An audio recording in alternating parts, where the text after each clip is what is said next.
परमेश्वर की उपस्थिति में आपका स्वागत है। आज का दिन यहोवा परमेश्वर ने बनाया है। यहोवा का मतलब है मैं हूं। जब परमेश्वर ने अपना इंट्रोडक्शन दिया था, क्योंकि मूसा ने पूछा आपको क्या बोलकर मैं बुलाऊं, तो उन्होंने कहा मैं हूं। मुझे क्या नाम दोगे? मैं तो बस हूं। मैं ना ऐसा हूं ना मैं वैसा हूं, मैं बस हूं। सब कुछ मुझ में है और मैं हूं। जैसा मैं हूं वैसा मुझे समझो। काला चश्मा लगाकर देखेंगे तो परमेश्वर थोड़ा काला काला दिखेगा। नीला चश्मा लगाकर देखेंगे तो परमेश्वर थोड़ा नीला नीला दिखेगा। लाल चश्मा पहनकर देखेंगे तो थोड़ा सा लाल लाल दिखेगा। परमेश्वर कहता है सब चश्मे हटाओ, सारे फिल्टर हटाओ। जैसा मैं हूं वैसा मुझे देखो, जैसा मैं हूं वैसा मुझे समझो। ये थोड़ा मुश्किल हो जाता है क्योंकि हम लोग सब है ना अलग अलग ढांचे में सेट हो गए, इसलिए हमारी सेटिंग थोड़ी सी लिमिटेड है। बहुत छोटा सेटिंग है हमारा। माइंड का जो सेटिंग है बहुत छोटा है। हमारा माइंड का सेटिंग छोटा है तो हम परमेश्वर को भी छोटा सा दिखते हैं। जैसे जमीन पर से चांद इतना सा दिखता है, लेकिन सूरज के पास जाएंगे, चंद्रमा के पास जाएंगे तो बहुत बड़ा है। पृथ्वी जितना बड़ा नहीं है चंद्रमा, लेकिन फिर भी बड़ा है, हमसे तो बड़ा ही है। लेकिन हम लोग धरती पे खड़े होकर ऐसे देखते हैं, उसको ऐसे हाथों से नापते हैं। देखो चंद्रमा मेरे हाथों में आ गया। सब फोटो खींचते हैं लोग। या ढलता हुआ सूरज है दोनों उंगलियों के बीच में। ये हमारा देखने का नजरिया है, सच नहीं है। क्योंकि हम दूर हैं, इसलिए जो बड़ा है वो छोटा दिखता है। परमेश्वर और आपके बीच में दूरी कितना है? जितना दूर रहोगे उतना परमेश्वर छोटा दिखेगा। हाँ, लेकिन जितना परमेश्वर आपके करीब होंगे उतना विशाल और अनंत दिखाई देगा। तो मेरे प्यारे भाइयों और बहनों, परमेश्वर के करीब आ जाइए। चांद पे क्या क्या है धरती पर से, यहां से, जमीन पर से वो दिखाई नहीं देता है, लेकिन आप नजदीक जाओगे तो आपको सब कुछ क्लियरली दिखाई देगा। आप चांद पे पहुंचोगे तो आप छू कर देख सकते हो कि वहां क्या है। हिमालय पर्वत जब दूर से दिखता है तो बड़ा सुंदर सुंदर सा यूं पर्वत पर्वत पर्वत पर्वत दिखता है। पेंटर ऐसा 2-4 रंगों से उसका पेंटिंग कर देते, लेकिन हिमालय पर्वत पर जब आप जाओगे तब आपको पता चलेगा उसका उतार चढ़ाव, वहां का मौसम क्या है, उस मौसम के साथ किस तरह तालमेल बिठाते हैं। हमारा सिस्टम उस मौसम के साथ किस तरह अपना तालमेल बिठाता है, वो हम दूर 500 किलोमीटर खड़े होकर देखेंगे तो एक अंदाजा पता चलेगा कि ऐसा ऐसा कुछ हो सकता है। जो लोग पर्वतों पर चढ़ते हैं, जो लोग माउंट एवरेस्ट पर चढ़ते हैं, उनसे पूछिए कि कैसा रहा वो एक्सपीरियंस। सो दूर से परमेश्वर लाल पीला हरा नीला सब दिखता है, लेकिन जैसे ही आप नजदीक जाते हो तो वो कहते हैं मैं हूं, मैं बस हूं। और जैसे जैसे हम करीब जाते हैं परमेश्वर की पर्सनालिटी, परमेश्वर का व्यक्तित्व हमें पता चलना शुरू होता है। जितना ज्यादा हम जानते हैं परमेश्वर के बारे में, उतनी शिद्दत के साथ हमारी महिमा निकलती है। वाह क्या बात है, हालेलुया। बहुत अच्छा स्वादिष्ट खाना है, चाहे वो आइसक्रीम हो सकता है, भेलपुरी हो सकता है, बिरयानी हो सकता है, दाल चावल हो सकता है, या पिज़्ज़ा पास्ता, कुछ भी हो सकता है। बहुत लजीज बनाया है, लेकिन जब तक आप उसको चखोगे नहीं, उसकी लज्जत जो है, उसका जो टेस्ट है, आपको पता नहीं चलेगा। हो सकता है बावर्ची ने बनाते टाइम नमक नहीं डाला हो तो आपने चख लिया, अरे इसमें तो नमक ही नहीं है। एक चीज है जिसको आपने कभी खाया ही नहीं, आपको कैसे पता चलेगा कि उसका टेस्ट क्या है? परमेश्वर का वचन कहता है कि मुझे चख कर देखो कि मैं कितना अच्छा। जब आप किसी रेडी पर जा रहे हैं कि भैया कैसा है, अच्छा बना है क्या? हाँ हाँ हाँ मैडम बहुत अच्छा बना है, भाई साहब बहुत अच्छा बना है, बहुत टेस्टी है। अच्छा हमको कैसे पता चला? अरे टेस्ट करके देखिए ना, लीजिए ये थोड़ा सा टेस्ट कीजिए। आइसक्रीम की दुकान पर जाते हैं तो थोड़ा थोड़ा आइसक्रीम निकाल कर देते हैं सैंपल करने के लिए, चक्कर देखो, अच्छा लगा तो आप ले लेना। परमेश्वर अपने वचन में कहते हैं मुझे चख कर देखो, मैं भला हूं, मैं अच्छा हूं। जब तक हम करीब नहीं जाएंगे, पानी पूरी वाला पानी पूरी बेच रहा है, 5 किलोमीटर दूर खड़े होकर उसको चख नहीं सकता हूं मैं। चखने के लिए मुझे करीब आना पड़ेगा। अंधकार की शक्तियां आपके मुंह में ठूसने के लिए आपके घर में अलग अलग कॉस्ट्यूम पहनकर, अलग अलग चैनल्स के जरिए, अलग अलग वेबसाइट के जरिए, अलग अलग ऐप के जरिए, अलग अलग साइट के जरिए आप तक पहुंचने की कोशिश कर रहे हैं और लगातार कर रहे हैं। आप बाइबल को ढूंढ रहे हो मोबाइल में और उनका वीडियो आ जाता है, टिंग है, ये तो अच्छा है, टिंग, गए, आप गए, अगले 3-4 घंटे आपके खराब हो गए। तो वो लोग क्या करते हैं, अंधकार की शक्तियां आपके जीवन में गंदगी भरने के लिए अपने यंत्र तैयार करके रखे हुए, अलग अलग यंत्र हैं, अलग अलग डिजाइन में है, गंदगी भर रहे हैं लेकिन वो गंदा नहीं लगते हैं, वो बड़े अच्छे पैकेट में आते हैं, उसको हम ना चाहते हुए भी चख लेते हैं। परमेश्वर का वचन सुनने के लिए आए? नहीं, मैं थोड़ा बिजी था, मैं बहुत काम कर रहा हूं आजकल, पता है, मैं इतना काम करता हूं, मेरे पास टाइम ही नहीं होता है। और जो दिन में 3-3 घंटे वीडियोस देखने में, दूसरी चीजें देखने में लगाते हो, नहीं वो तो इंफॉर्मेशन है ना। अच्छा, क्या करोगे उस इंफॉर्मेशन का? वो इंफॉर्मेशन जो आपकी सेहत को खराब कर रहा है, वो इंफॉर्मेशन जो आपके मन को खराब कर रहा है, वो सारी चीजें जो आपके जीवन में से शक्ति को निकाल रहा है। अच्छा बॉटल का पानी, साफ सुथरा पानी में एक चुटकी भर गंदगी डाल दीजिए, पूरा बॉटल का पानी अब पीने लायक नहीं रहेगा, वो खराब हो जाएगा। परमेश्वर कहता है कि मेरे पास आओ। जो परम प्रधान के छाए हुए स्थान में रहेगा, आएगा जाएगा नहीं, जो रहेगा वो सर्वशक्तिमान की छाया में अपना ठिकाना पाएगा। वहां पर आप विश्वास के साथ बोलोगे कि मैं अपने परमेश्वर पर विश्वास रखता हूं, मैं अपने परमेश्वर पर भरोसा करता हूं। बिना डाउट के बोलोगे, पूरे विश्वास और पूरे कमिटमेंट और पूरे कन्विक्शन के साथ, पूरा विश्वास के साथ आप बोलोगे कि मैं परमेश्वर पर विश्वास करता हूं। परमेश्वर पर विश्वास करते हो? पता नहीं यार, कभी कभी होता है और कभी कभी। अच्छा, तुम्हें विश्वास है कि परमेश्वर तुम जिस मुश्किल में हो वहां से तुम्हें निकालेगा? पता नहीं यार। यानी आप उस पवित्र स्थान पर नहीं हो, आप उस परम प्रधान के छाए हुए स्थान पर नहीं हो, उस गुप्त स्थान पर नहीं हो। आपका परमेश्वर के साथ रिश्ता अभी उस तरह का बना नहीं है। मेरे प्यारे भाइयों और बहनों, परमेश्वर के साथ उस तरह का रिश्ता बनाने के लिए प्रार्थना कीजिए और एक नियत बनाइए, एक इच्छा जाहिर कीजिए। परमेश्वर कहते हैं कि मैं तुम्हारी इच्छाओं को पूरा करूंगा। परमेश्वर मुझे 25 सिगरेट और पिला दीजिए, वो इच्छा आपकी पूरी नहीं होगी। परमेश्वर वो लड़की या वो लड़का बहुत पसंद है उसके साथ जोड़िए ना, वो इच्छा पूरी नहीं होगी।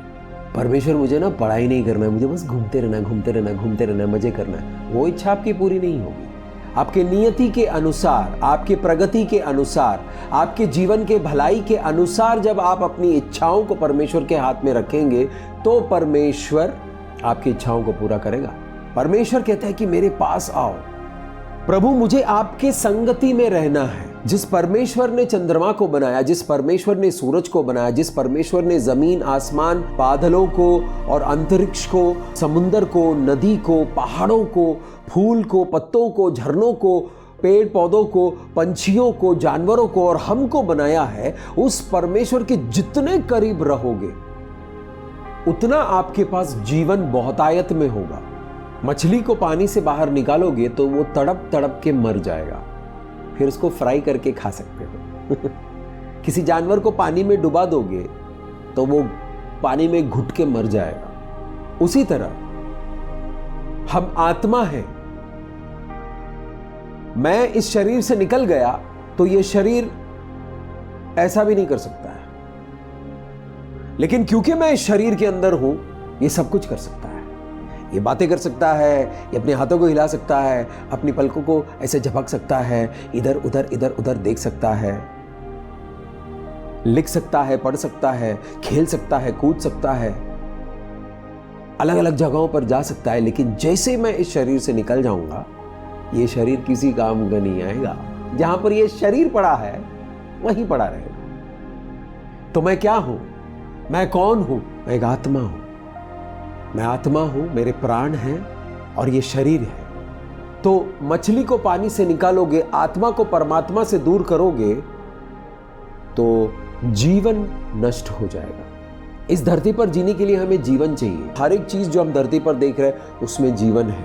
पहाड़ों में भी जीवन है, नदी में भी जीवन है, अलग तरीके का जीवन है लेकिन जीवन है। पेड़ पौधों में जीवन है, बादलों में भी जीवन है। उस तरह का जीवन नहीं है जिस तरह हमारे अंदर चलता है, लेकिन जीवन है। सब जीवित है, अलग तरीके से जीवित है। तो परमात्मा, परम प्रधान परमेश्वर, सर्वशक्तिमान परमेश्वर, जिसका हम एक अंश है, हमें उसी में मिलकर रहना है। और परमेश्वर को अंधकार से कोई दिक्कत नहीं है।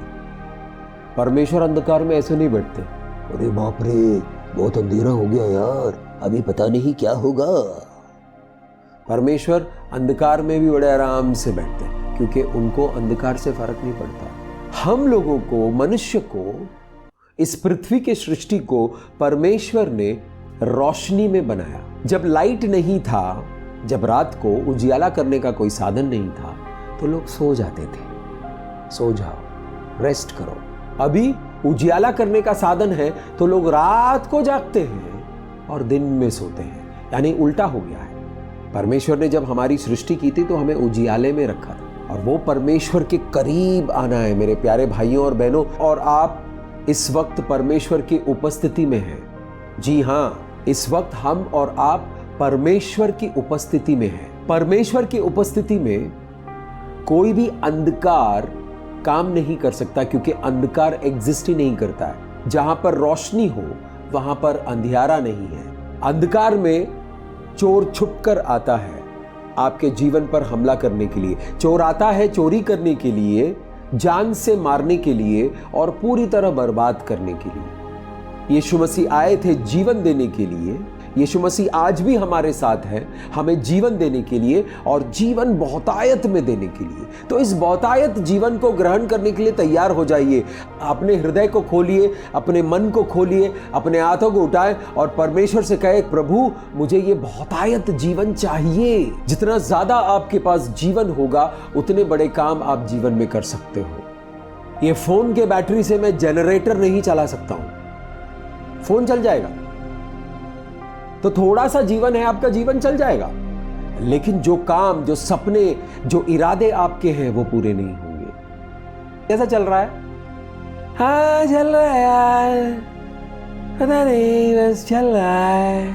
ऐसा जीवन चल जाएगा, वो ऑलरेडी दे दिया है परमेश्वर ने। कुछ अद्भुत चाहते हो, कुछ सुपरनैचुरल चाहते हो, कुछ बड़ा चाहते हो जो आपसे भी बड़ा है, चंगाई चाहते हो, रोशनी चाहते हो, परिवर्तन चाहते हो, बदलाव चाहते हो, परिवार में सुख चाहते हो, थोड़ा सा जीवन में थोड़ी थोड़ी चीजें चलती रहती है। थोड़ी थोड़ी चीजें, जैसे फोन में बैटरी डाउन हो जाता है, 20% रह जाता है तो टिंग करके वो बैटरी सेविंग मोड पे चला जाता है। अब आप रिकॉर्डिंग करना शुरू करोगे, वीडियो रिकॉर्डिंग प्रॉपर होगा नहीं। तो थोड़ा सा जीवन जो है वो छोटे छोटे कामों के लिए इस्तेमाल कर सकते हो, लेकिन जब आपको बहुतायत जीवन मिलता है तब आप बड़े काम कर सकते हो। तब आप अपने जीवन में एक परिवर्तन ला सकते हो, और इसी परिवर्तन के रास्ते पर हम चल रहे हैं। प्रगतिशील परिवर्तन। परिवर्तन अचानक नहीं होता है, पिक्चरों में होता है, क्योंकि पिक्चरों में 50 साल की कहानी 3 घंटे में दिखाते हैं, या 200 साल की कहानी 3 घंटे में दिखाते हैं, या 1.5 घंटे में दिखाता है, या 2 घंटे में दिखाता है।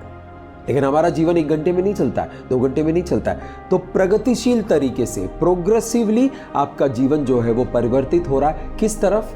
उन्नति और प्रगति की ओर, जिसके लिए हम लोग यहाँ पर मिलते हैं। और परमेश्वर कहता है कि मैं हूं, मेरे पास आओ, मेरे पास बहुत कुछ है देने के लिए। उसको लेने का तरीका सीख लो। तो हम लोग क्या कर रहे हैं? उसको ग्रहण करने का, उसको रिसीव करने का, उसको लेने का तरीका सीख रहे हैं। मैकडॉनल्ड्स में जाओगे तो वो टेबल पे सर्विस नहीं देते, आपको काउंटर पे सबसे पहले पैसे देने पड़ेंगे, लाइन खड़े होकर पैसे दे दिया, आपका ऑर्डर प्लेस करना होगा, सब हो गया, उसके बाद हो सकता है कि आप जहां बैठे हैं वहां तक सर्विस दे दें। यानी अगर आप मैकडॉनल्ड्स में जाकर बैठे रहोगे तो कोई नहीं आएगा आपको पूछने के लिए क्या चाहिए, क्या लेंगे आप। तो एक तरीका है मैकडॉनल्ड्स का, अलग अलग जगहों पर अलग अलग तरीके हैं, परमेश्वर के राज्य का भी अपना तरीका है। तो हम इस तरीके को पढ़ रहे हैं, इसको समझ रहे हैं, इसका अवेयरनेस होना चाहिए। क्या हो रहा है, सेशन चलता है, उसमें वचन पढ़ते हैं, प्रार्थना करते हैं, हो जाता है, नहीं, सिर्फ इतना नहीं है। आपको पावरफुल बनाने की चाबियां दी जा रही है, ताले खोलने की चाबियां दी जा रही है। अगर आप ध्यान से सुनोगे, यीशु मसीह जब अपने लोगों को सिखा रहे थे तो उन्होंने कहा जिसके पास कान है वो सुन ले, जिसके पास कान है वो सुन ले। अरे कान तो सबके पास है, हाँ, जिसके पास समझ के कान है, बुद्धि के कान है, ज्ञान के खोज के कान है, यानी खोजी कान होने चाहिए। कान ऐसा होना चाहिए जो खोजी हो, आंखें ऐसी होनी चाहिए जो खोजी हो, मन ऐसा होना चाहिए जो खोजी हो, जो खोजता है, जो ट्रेजर हंट करता है उसको ट्रेजर मिलता है, जो खोजता है वो पाता है, जो मांगता है उसको दिया जाता है, जो खटखटाता है उसके लिए दरवाजा खोला जाता है। हमारी जरूरतें हैं जीवन की, कहां से मिलेगा, हमारा सृष्टिकर्ता देंगे। मछली फैक्ट्रियों में जाकर काम नहीं करती है, पंछी जो हवा में उड़ रहे हैं वो खेत को जोतते नहीं है, वो मिट्टी उठाकर वहां नहीं डालते, वहां से वहां नहीं डालते हैं, फिर भी परमेश्वर उनको उनका भोजन देते हैं। हर जानवर का, हर पंछी का जितना वस्त्र होना चाहिए वो वस्त्र दे दिया, वो कपड़े लगा दिए उसके ऊपर। ठंडी जगहों पर जाओगे तो वहां के जानवरों के चमड़ा जो है वो बहुत ही फर वाला होता है, और जो गर्म देश के जो जानवर है उनका शरीर, उनका चमड़ा जो है उस पर ज़्यादा फर नहीं होता है। फर की क्या ज़रूरत है, जब ठंड होती है तो ये फर उनको गर्माहट देती है। ये डिज़ाइनिंग, ये फैशन डिज़ाइनिंग किया किसने, परमेश्वर ने किया है। वही परमेश्वर आपके जीवन को रीडिज़ाइन कर रहा है। ये हमारे प्यारे परमेश्वर जो कहते हैं कि मैं हूँ, कहते हैं कि मेरे पास आओ, वो आपके जीवन को रीडिज़ाइन कर रहे हैं, आपके जीवन को एक नया आयाम दे रहे हैं। और इसको समझकर चलने के लिए पवित्र आत्मा हमें परमेश्वर के वचनों के अंदर से रहस्यमय चीज़ों को निकालकर बड़े इजीली ऐसे खोलकर दिखाते हैं कि ये है मेरे बच्चों, इसको पढ़ो, इसको समझो, इसको ग्रहण करो, इसको रिसीव करो, इसको जज्ब होने दो अपने रूह में, अपने मन में, अपने विचारों में, और तुम्हारा जीवन बदलता रहेगा, चंगाई आती रहेगी, हीलिंग होता रहेगा। अगर कोई चीज़ टूटा फूटा है तो दोबारा से वो रिक्रिएट होगा, क्योंकि यीशु मसीह ने कहा कि जीवन भी मैं हूँ और पुनरुत्थान भी मैं हूँ। हालेलुया। आइए आंखों को बंद करें, परमेश्वर की ओर अपना मन लगाएं। परम प्रधान परमेश्वर जिन्होंने पूरे ब्रह्मांड को बनाया, उनकी आत्मा आपको स्पर्श कर रहा है। जब आप मेरे आवाज को सुनते हो, जब आपने लॉगिन किया, पवित्र आत्मा आपको छूने के लिए तैयार हो गए। मैं स्पीकर हूं परमेश्वर का, पवित्र आत्मा बोलते हैं, उनकी बातों को आप सुन रहे हो, आप पर परमेश्वर स्पर्श कर रहा है। परमेश्वर का वचन भजन संहिता 107 के 20 में कहता है, मैं एक वचन को भेजकर, मैं एक शब्द को भेजकर तुम्हें चंगाई दूंगा। उन्होंने नहीं कहा कि मैं एक सेना को भेजकर तुम्हें चंगाई दूंगा, मैं स्वर्गदूत को भेजकर चंगाई दूंगा। वो कहते हैं एक वचन को भेजकर मैं तुम्हें चंगाई दूंगा, एक शब्द को भेजकर मैं तुम्हें चंगाई दूंगा। शब्द आ गया और शब्द को बोलने वाला कोई नहीं है, तो वो शब्द जो है वो प्रकट नहीं होगा। पानी का बोतल सील्ड है, जब तक आप उस सील को तोड़कर उसको खोलकर मुंह में लगाकर पियोगे नहीं, तब तक वो पानी ग्रहण नहीं होगा। बोतल सील है, बोतल पड़ा है, किसी ने बोला बोतल को सील नहीं तोड़ना, तो आप पानी नहीं पी सकते। तो परमेश्वर के वचन को जब तक आप सुनोगे नहीं, शुद्धिकरण नहीं होगा, चंगाई नहीं आएगा। तो जब परमेश्वर का वचन बोला जा रहा है, कहां कहां बोला जा रहा है, वहां सुनिए, वहां पहुंचिए और सुनिए। नहीं तो बाइबल खोलकर खुद बोलना शुरू कीजिए और खुद जो बोल रहे हैं उसको सुनिए। मन ही मन में ना पढ़िए। मन ही मन में पढ़ना अच्छा है, लेकिन उसकी आदत मत डालिएगा, क्योंकि बोल कर पढ़िए। जब आप बोलेंगे तो आपके जीवन में चंगाई प्रकट होगी। जब चंगाई प्रकट होगी तो उन्नति होगी, प्रगति होगी, सुख होगा, शांति होगा और बहुतायत होगा, समृद्धि आएगी। एक मशीन जब खराब है तो वो पूरा काम नहीं कर सकता है, थोड़ा थोड़ा कर सकता है। पूरा काम करेगा तो उसमें से जो प्रोडक्ट निकलता है, उसमें से जो साधन, जो सामान निकलता है, उसको बेचकर बिजनेस करने वाले बहुत सारा पैसा कमाते हैं। लेकिन थोड़ा थोड़ा निकल रहा है तो थोड़ा थोड़ा पैसा मिल रहा है। तो उसी तरह जब हमारे जीवन में थोड़ा थोड़ा निकलता है, हमारे जीवन में बहुतायत नहीं है, हमेशा तंगी बनी रहती है। इस तंगी को परमेश्वर इस वक्त खत्म कर रहे हैं यीशु मसीह के सामर्थी नाम से। रिसीव कीजिए, रिसीव कीजिए, रिसीव कीजिए। धन्यवाद करते हैं प्रभु यीशु मसीह का पवित्र लहू का आवाहन करते हैं। यीशु मसीह के पवित्र लहू को रिलीज करें पिता परमेश्वर। छूइए छूइए छूइए प्रभु, ये सब आपके बच्चे हैं पिता परमेश्वर। इनके जीवन में, इनके जीवन की कमी घटियों को दूर करें। इनके जीवन में जो इनकी कमजोरियां हैं, उस कमजोरियों में आप अपनी शक्ति को भेजकर उन कमजोरियों को ताकत में बदलिए प्रभु। जिस अंधकार की शक्तियों ने इनके जीवन को खराब किया है, वहां पर आप रीडिजाइनिंग कर रहे हैं, आप रीस्ट्रक्चर कर रहे हैं, एक नए सिरे से आप कंस्ट्रक्शन कर रहे हैं, एक नई चीज आप जनरेट कर रहे हैं, एक नया जीवन आप उनको दे रहे हैं। रिसीव कीजिए, अभिषेक इस वक्त मौजूद है। परमेश्वर कहता है कि क्या है तुम्हारे पास? तुम्हारे पास क्या है? मैंने कहा मेरे पास कुछ नहीं है प्रभु, मेरे पास सिर्फ मैं हूं, टूटा फूटा गंदा सा मैं। परमेश्वर कहता है कि क्या तुम तुम्हारे उस मैं को समर्पित करके मेरे मैं को आने दोगे? मेरा प्रभु आपका स्वागत है। स्वागत कीजिए परमेश्वर का आपके जीवन में। कहिए प्रभु मैं जो भी हूं ये आपके हाथों में है और आपका जो मैं हूं वो मेरे अंदर आने दीजिए। उस ग्रेट आई एम को, उस मैं हूं को, परमेश्वर को, ब्रह्मांड को बनाने वाले परमेश्वर को ग्रहण कीजिए। रिसीव करें, समर्पण करें, समर्पण करें। कहिए मैं करता हूं समर्पण प्रभु। मैं समर्पित करता हूं अपने बुद्धि को, अपने ज्ञान को, अपने समझ को, अपने जीवन को, अपने कमजोरियों को, अपने ताकतों को, अपने परिवार को, अपने फाइनेंस को, मेरी कमी घटियों को, मेरे बहुतायत को, सब कुछ मैं समर्पित करता हूं प्रभु। मेरे बीमारियों को समर्पित करता हूं, मेरे अच्छाइयों को समर्पित करता हूं, मेरे जीवन के हर मुश्किलों को समर्पित करता हूं, मेरे दुख को मैं तेरे हाथों में समर्पित करता हूं प्रभु। इस क्षेत्र में, पैसे के क्षेत्र में या रिश्तों के क्षेत्र में या सेहत के क्षेत्र में पिता परमेश्वर मेरा जीवन काम नहीं कर रहा, उस क्षेत्र को, उस एस्पेक्ट को, उसको मैं आपके हाथों में समर्पित करता हूं। परमेश्वर का बहुत बड़ा अनुग्रह इस वक्त परमेश्वर रिलीज कर रहे हैं, इसको ग्रहण कीजिए। हालेलुया। परमेश्वर का अनुग्रह आपको दिया जा रहा है। अगर आपको किसी चीज की जरूरत है तो सिर्फ परमेश्वर के अनुग्रह की जरूरत है, परमेश्वर की एक नजर की जरूरत है, परमेश्वर के एक वचन की जरूरत है। परमेश्वर इस वक्त आपको आशीष कर रहे हैं। हालेलुया।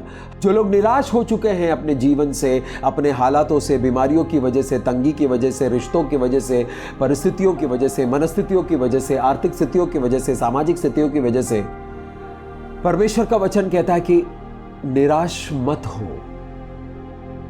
तुम्हारी आशा जो है वो मुझ पर टिकाओ। आपकी आशाएं जो है वो परमेश्वर के वचनों पर टिकाइए। परमेश्वर का वचन यीशु मसीह है। आपकी आशाएं जब यीशु मसीह के कंधों पर आप टिका देंगे तो आप जीवन में कभी भी निराश नहीं होंगे, आप कभी भी शर्मसार नहीं होंगे। आपकी निराशा भाग जाएगी। इस निराशा के अंदर परमेश्वर की आशा आएगी, क्योंकि परमेश्वर आपको चंगाई देने वाला परमेश्वर है, आपके जीवन को दुरुस्त करने वाला परमेश्वर है, आपकी मनस्थिति, आपकी परिस्थितियों को दुरुस्त करने वाला परमेश्वर है। इस वक्त वो परमेश्वर की आत्मा आपको, आपके परिवारजनों को छू रहा है। दुनिया को, कायनात को बनाने वाला परमेश्वर इस वक्त आपके साथ है। आप उनके उपस्थिति में हो, आप आजाद हो रहे हो। यीशु मसीह के पवित्र नाम से आप आजाद हो रहे हो इस वक्त। ग्रहण करें, ग्रहण करें, ग्रहण करें। धन्यवाद करते हैं प्रभु। पिता परमेश्वर, हर एक प्रार्थना आपके समक्ष एक खुशबू बनकर आती है। ये प्रार्थना भी आपके समक्ष एक खुशबू बनकर आएगी। इस प्रार्थना को हम यीशु मसीह के पवित्र लहू में ढाकते हैं और यीशु मसीह के पवित्र नाम से इस प्रार्थना को मांगते हैं। आमीन। मेरा नाम मुस्तफा है और मैं यीशु मसीह का दास हूँ।